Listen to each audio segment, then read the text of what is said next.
Hello everyone, today I'm going to tell you guys about Andrew Jackson.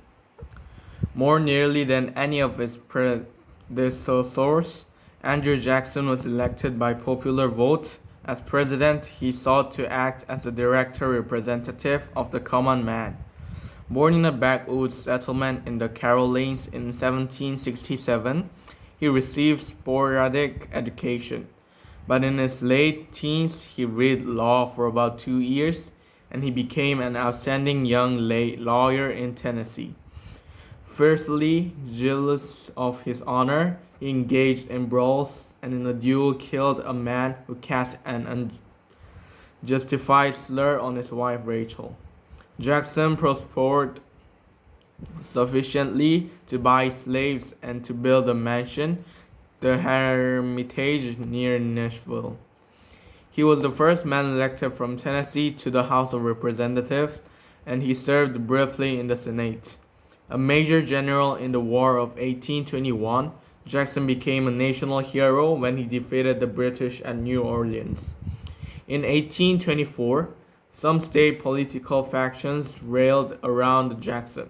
By 1828, enough had joined Old Hickory to win numerous state elections and control of the federal administration in Washington.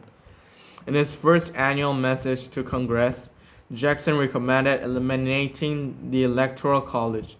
He also tried the democratic federal office holding. Already state machines were being built on patronage, and a New York senator openly proclaimed that the victors belonged the spoils.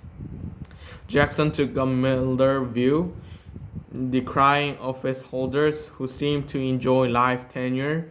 He believed government duties could be so plain and simple that offices should rotate among deserving applicants. As national politics polarized around Jackson and his opposition, two parties grew out of the old Republican Party, the Democratic Republicans, Democrats adhering to Jackson, and the National Republicans or Whigs opposing him. Henry Clay, Daniel Webster, and other Whig leaders proclaimed themselves defenders of popular liberties against the usurpation of Jackson.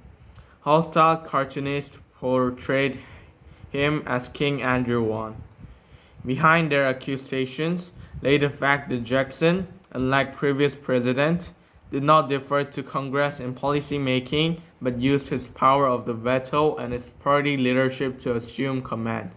The greatest party battle centered around the Second Bank of the United States, a private corporation but virtually a government-sponsored monopoly.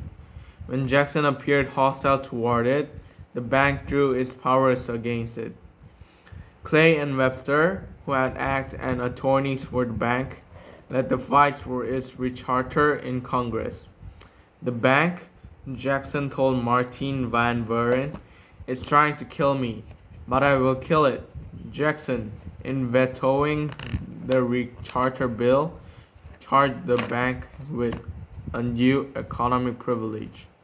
His views won approval from the American electorate in 1832.